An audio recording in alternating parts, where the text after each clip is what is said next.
Seiko Ayase. She's a lot of things. A psychic, strong, smoking hot. But all of these are superficial. She's more than that underneath. Seiko is a protector, a guide and a guardian. But above all, she's a grandma. Even though she acts like this.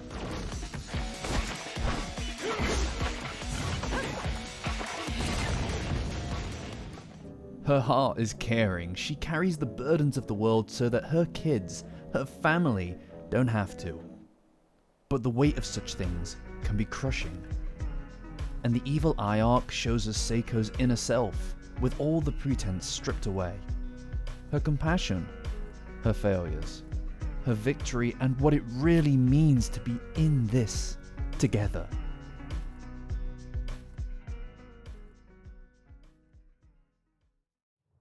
Seiko is one of the older characters in Dandadan, even if she doesn't look like it, which serves as a running joke, but it also carries some important weight to understanding Seiko, because with age comes wisdom and perspective. After all, Seiko Ayase might be Dandadan's wisest character.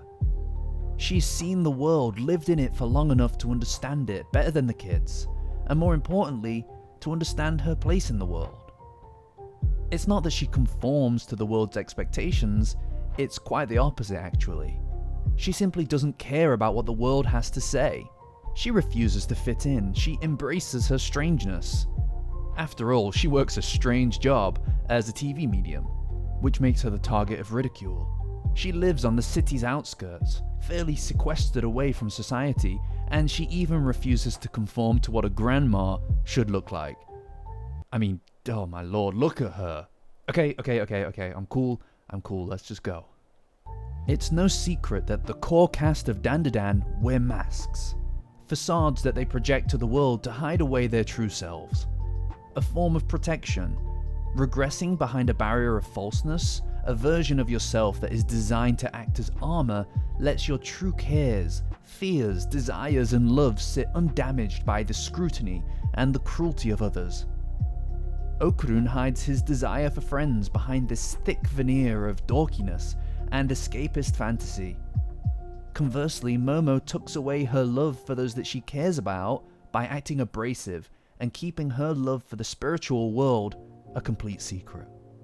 These are the struggles that we all endure, but such insecurities define our lives, especially at school. However, as we grow older, we gain experience, and some of us become more true to ourselves as we learn not to care what other people think. And Seiko is the epitome of this attitude. An irreverence in the face of and a disregard for the status quo and social normativity itself, cast to the wind so she can stay true to her real self without the pretense of pretending to be anyone or anything that she isn't. In fact, she enshrines this nonconformist attitude as a central principle in her worldview. Hoarding wealth, overthinking, oversaving, and not living in the now, these are all things that Seiko casts aside in pursuit of life's feeling, its meaning. The point of existing, to just live, because moments are what matter. Rather than an obsession with tomorrow, next month, next year, Seiko lives in the now. We see this when she goes all out during the dinner scenes. Why save? Why hoard? Why worry about tomorrow when today is here and it's ready to be lived? Eat your fill, laugh too loud, spend too much because who knows what's coming next? Which is another direct rejection of social order. An elder is supposed to be responsible, cautious and considerate with their behavior. However, Seiko is anything but. Although this doesn't mean she's irresponsible. It doesn't mean that she doesn't care in her own way. Because make no mistake, her carefree attitude isn't irresponsibility. She cares in a way that only a grandma can. And never underestimate the power of a grandma.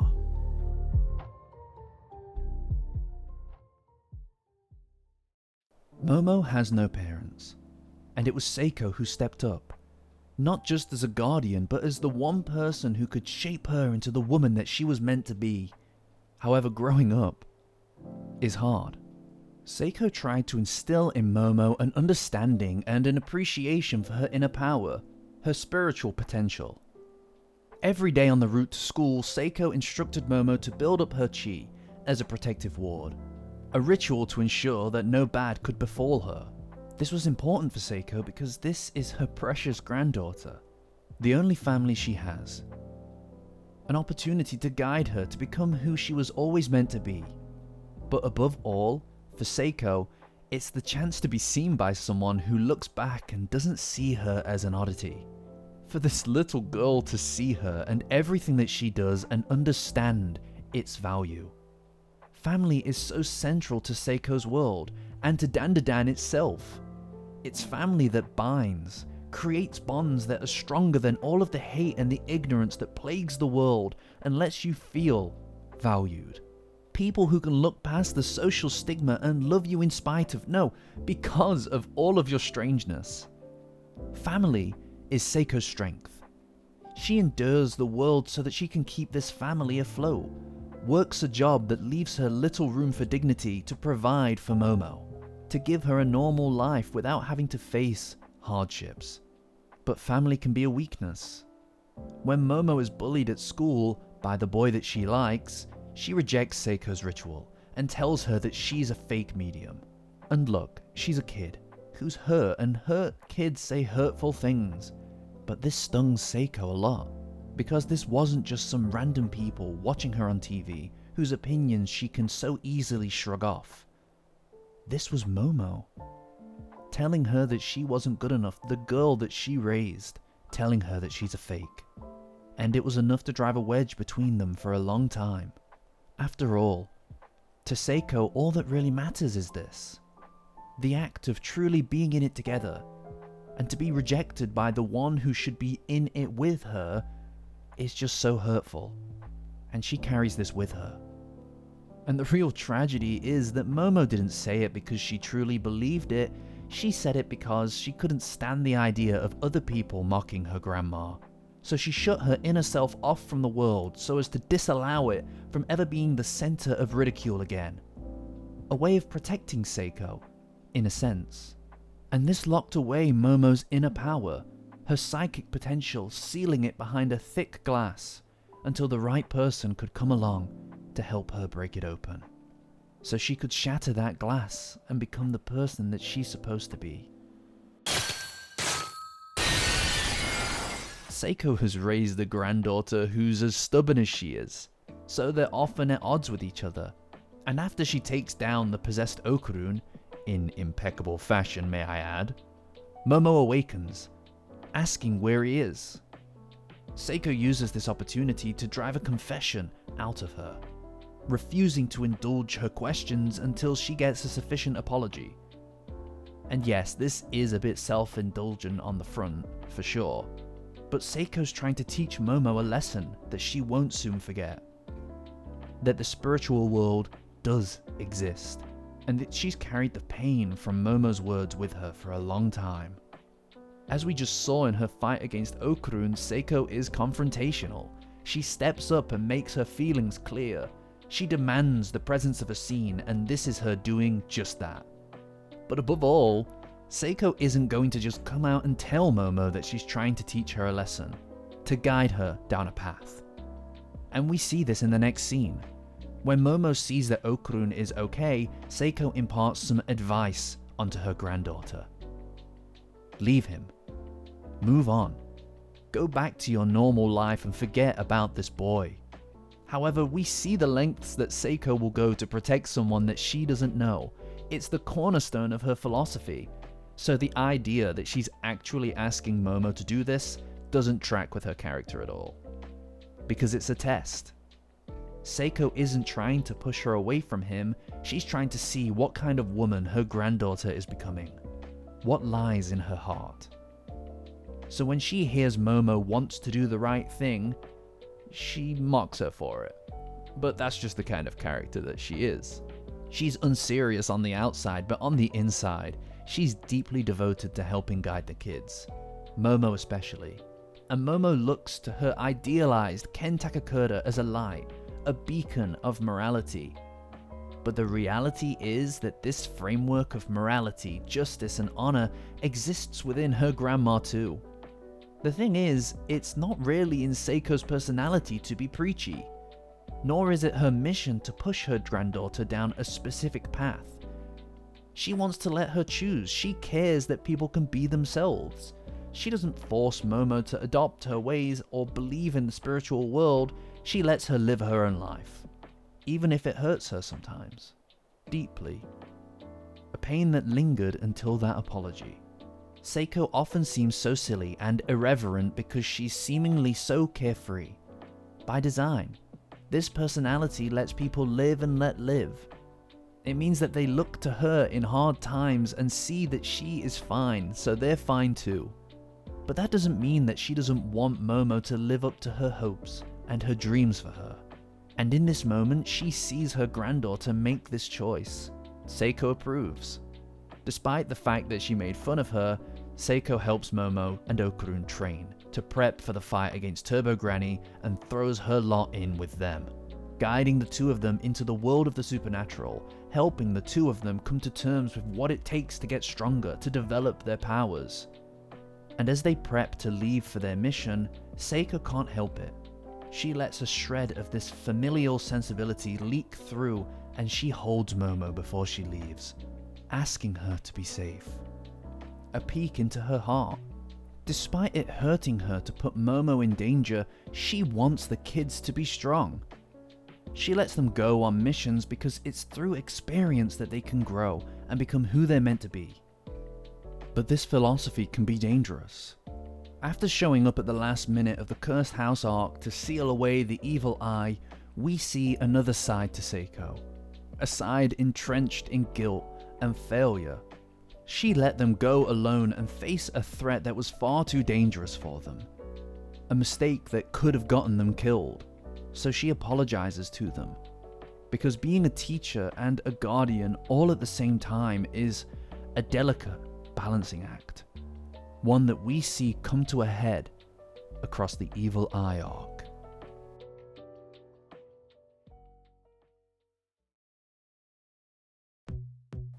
Being in it together is at the heart of Seiko's philosophy. Throwing your lot in with those around you when they're going through hardship is what she's all about. And this is a philosophy that she tries to pass on to the group as they grow together as a family. To guide them on their journey, to build the right moral framework, to develop the right kind of spirit within them. One that doesn't falter or ignore the suffering of others. One that's willing to stand up when they see people struggling and do whatever it is that they can do to help. We saw this once with Momo, gently nudged and tested by Seiko to help this boy that she didn't know, just because it was the right thing to do. But it had to come from inside of Momo. It had to be a choice to do what was right. During the exorcism of the evil eye, we see this choice play out once more. As the Hayashi band rocks the Ayase courtyard, they're driving out the spirit of the poor boy who became a hateful beast through centuries of pain and torture. Jiji screams, he begs, he pleads, don't kill the eye. All he's ever wanted to do is play. He was locked away his entire life, and now he has a chance to be free, and they are opting to exorcise him, having never experienced life. And isn't that so sad? Jiji speaks from the heart, from his spirit, his soul, front and center, in full focus, and Seiko hears him. She listens, and she agrees. She calls off the exorcism midway through and elects to bring the evil eye into the family. Because this is Jiji's desire, his hopes, and his promise to do whatever it takes to save this boy that he doesn't know. Seiko tells them all that it was because of the spirit that Jiji showed that she was convinced to halt the plan. Because he wanted to do what was right, and it came from inside of him, from his passion for goodness. Because being good, doing the right thing, is hard. It can feel impossible. It really enriches you in a direct, material, physical, tangible way. Evil is so often rewarded with riches and greed. The things that Seiko so often throws away, casts aside because what good are those things? You can't take them with you. Money is temporary, possessions aren't people. It's in being in it together, connecting with family, friends, and those that you love. That is the true value of life. I mean, we are literally seeing this happen in this arc. As the Ayase household is destroyed, ripped to shreds by this avatar of despair, hate and evil incarnate, the bonds between the gang, this family, have never been stronger. They're losing a crucial material good, the house, but in its place, their spirit grows stronger, their bonds become tighter. Seiko does what she does to experience life, to give others the chance to experience it too. The ups and the downs. Jiji opts to protect the eye, and so she moves to back him up. Not because it's what will benefit any of them materially, but because it's what's right. Because it's good. And like I said, goodness is so rarely the obvious path. It's hard. The banality of evil is so alluring because it's so easy. To just let bad things happen is easy on the outside, because you can tell yourself that it's not my problem. But when you hold the keys to stopping it, it is your problem. And ignoring that responsibility erodes you. It hollows out a person. Whereas goodness creates a ripple.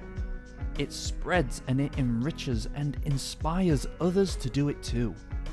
Which we see as Okarun steps up. He has no skin in the game, but Jiji is his friend. These people are his family now. So he will sacrifice what it takes to protect that. Even if it means becoming strong enough to become the evil eye's primary target. An act that ripples to Momo and then to Aira. To sacrifice what is comfortable to do what is right. And this battle between good and evil is so far from over.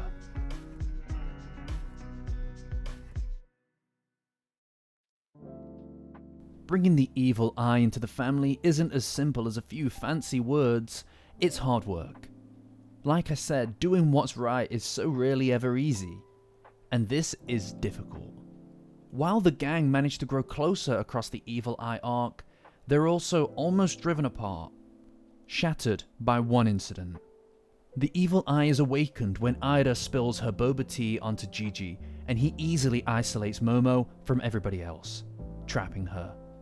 Seiko is unable to overcome the barrier. Okarun is helpless, pleading for the eye to fight him instead.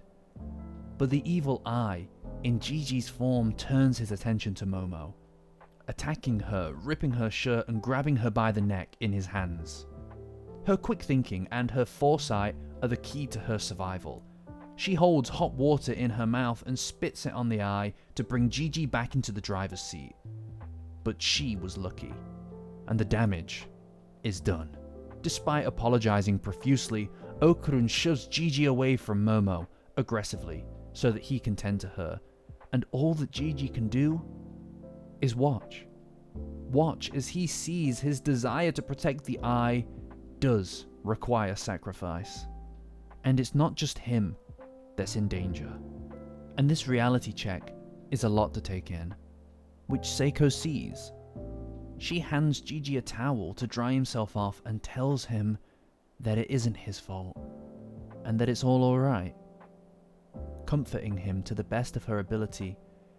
Despite all of her bluster, she isn't blind. She can see that he's in pain.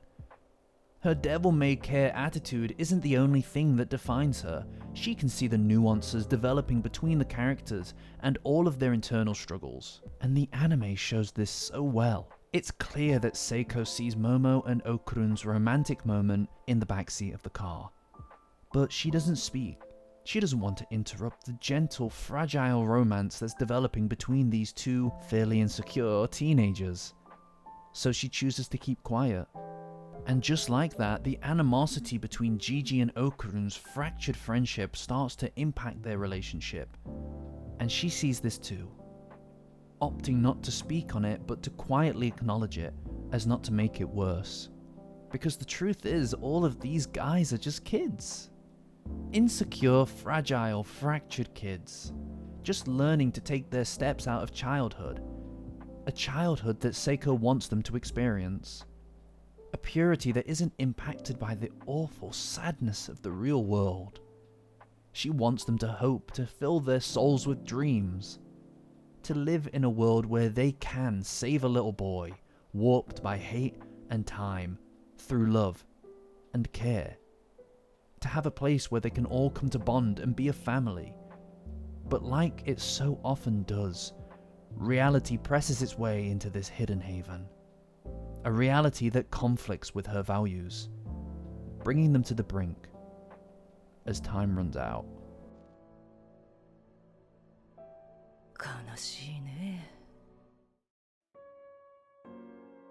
Manjiro and Seiko stand outside. No kids, no pretending, just two adults.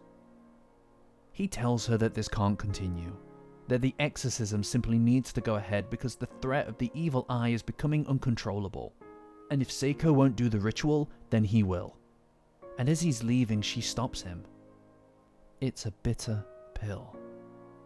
As Seiko lays out her philosophy on the table, she wants to shoulder the burdens of her kids, to tell them that they can do whatever it is that they want to do, to be kids and to be carefree. Manjiro interjects and tells her that it's also the role of a guardian, an adult, to show them the way of the world. Regardless of Jiji's spirit, reality demands that they exercise the eye. Despite the fact that they aren't in agreement, they both have the kids' well-being in mind. They just have different ways of dealing with the problem, captured in a beautifully tragic metaphor as they speak through frosted glass. They can see the vague outline of each other's beliefs, but not the details. Recognizable but unreachable. Close, yet never clear. A veil of winter frost chilling their words, turning warmth into silhouettes. For Manjiro, the frost is clarity, a cold calculation, the willingness to do what must be done. But for Seiko, it's grief. The realization that the warmth of hope can't pass through, that no matter how brightly she tries to burn for these kids, her light is refracted by the demands of reality. That the eye must be exercised against Jiji's wish. As Manjiro leaves, she drifts off, eyes towards the stars, and whispers how sad it all is. A surrender. She made a mistake before by sending them to the cursed house alone, and she won't make this mistake again, even for her ideals. Inside, Manjiro lays out reality to Jiji, and he just sits and accepts the cruelty of existence. How crushing a reality check this is. Momo argues against it, telling Manjiro and Seiko alike that they promised to bring the eye into the family, and Seiko says nothing. She carries the weight of the world on her shoulders, but the truth is that she's still just a human being. Putting such burdens on her own shoulders is a heavy duty to take on, so this is personal and painful, because she tried to teach them all to be good, to do the good thing. However, goodness creates ripples, and these gentle ripples have grown into waves which became an unstoppable tsunami. Okarun. Seiko's lessons have created him, forged him, remade him, and he refuses to let Jiji surrender. Because that's what it means to be in it together.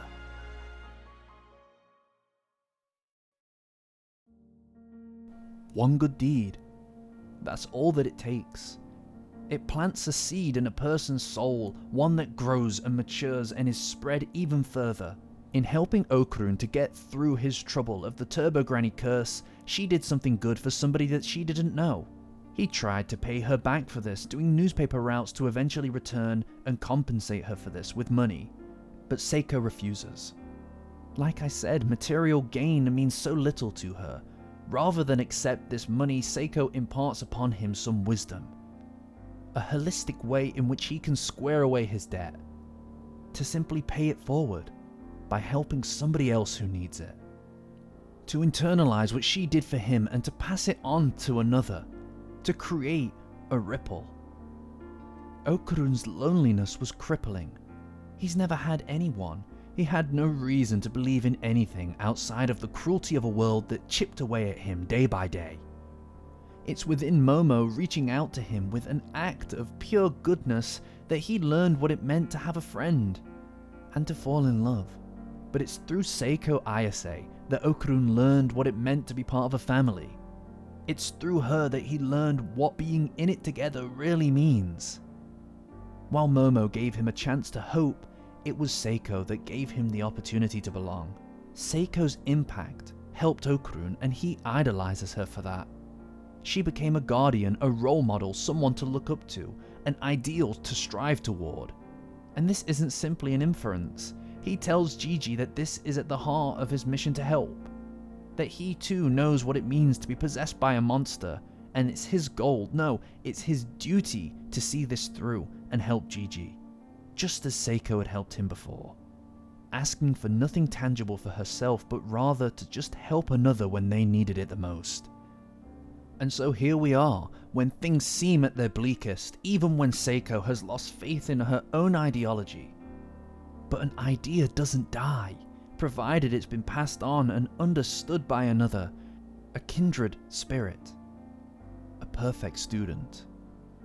Okarun shouts from the courtyard, demanding that Jiji comes out to face him. He stands and confronts them all. The eye is dangerous, it almost killed Momo. And here they all are, sacrificing their well-being to protect him. It's totally weird. And totally badass. He takes on this burden. If Seiko can't carry it alone, then he'll lift it for her. He trained with Turbo Granny and Aira to become stronger, and now he's ready to stand up when everybody else has fallen. And he carries the growing flower of Seiko's teachings with him, and she sees it within his spirit. That her moment of weakness wasn't the death of her ideals, her morality survives, and it survives in him. Here he stands, a creation of her own spirit, standing defiantly against this avatar of despair. And what kind of teacher would she be if she let him stand alone? As Manjiro tries to tell Okarun to back down, Seiko steps up, a second wind of the soul telling him not to embarrass Okarun, because this guy has fire in his words. Just like when Jiji spoke up during the exorcism, Seiko sees the making of the man that lingers inside of Okarun. And here, at the moment to make or break this behemoth of duty, she stands firm, reinvigorated in her morals, allowing Okarun to pay it forward. His sacrifice is clear, his own well-being to defeat the Eye and protect the family. He throws himself at the Eye for one last battle, a final dance with destiny, a destiny that will shape the future of this family. Because the hatred and evil of the Eye has festered for centuries, it takes in the suffering of others and turns it into something twisted and rotten. Its mission to hurt, maim and murder. Okarun wasn't strong enough before. He couldn't protect the girl that he loves. He couldn't see through his promise to Jiji, and he couldn't pay forward his debt to Seiko. But now he's more than he was before. He's sacrificed, and he's become stronger for this fight of the wills. A sacrifice to protect them all, a strength to carry the burden. And he wins the day, but under one condition: that the evil eye gives up on its destruction in favor of just him. And from now on, Okarun, you're gonna carry that weight.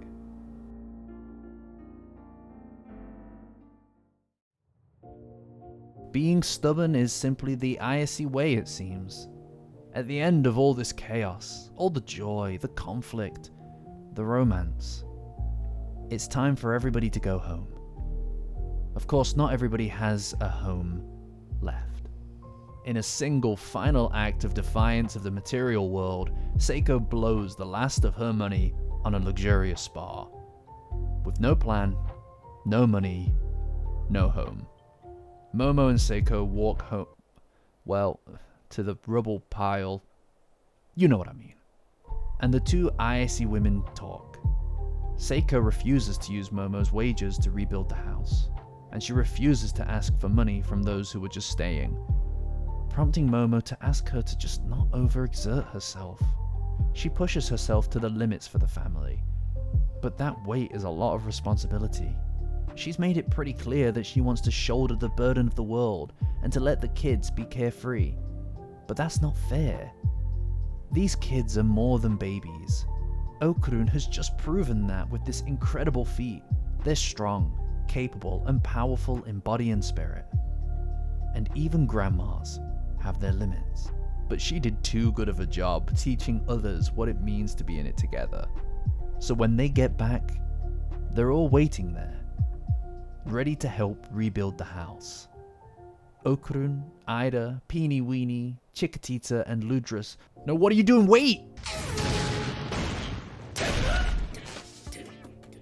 Seiko refuses their help, telling them to go back to their own lives, to care for themselves and to not worry about her. But her inability to accept help has become a stubborn pride, because Seiko tells them all to help those in need, but she never expects that it's her that might be the one that needs help. Her role, her carefree attitude is a projection, is a mask. She acts this way so that others can look to her for a reassurance that everything is fine. Even when, no, especially when it's not. But this time, even if she can't accept the help, she'll get it anyway, as they push forward. The gang work together, toil and build until the house is back. After all, this place has become a hangout for so many, and a home for some. From a simple idea planted in the minds of the kids, who she tried to shield from the burdens of the world, she's created a family, watched it grow, until now the ripples of this goodness reach even her. Inescapable. Waves that crash and erode her defenses, because the teacher has become the student. Seiko's now learned a lesson, a new side to being in it together. Because it's not just about carrying others, but letting yourself be carried too. And that is a debt that must be repaid.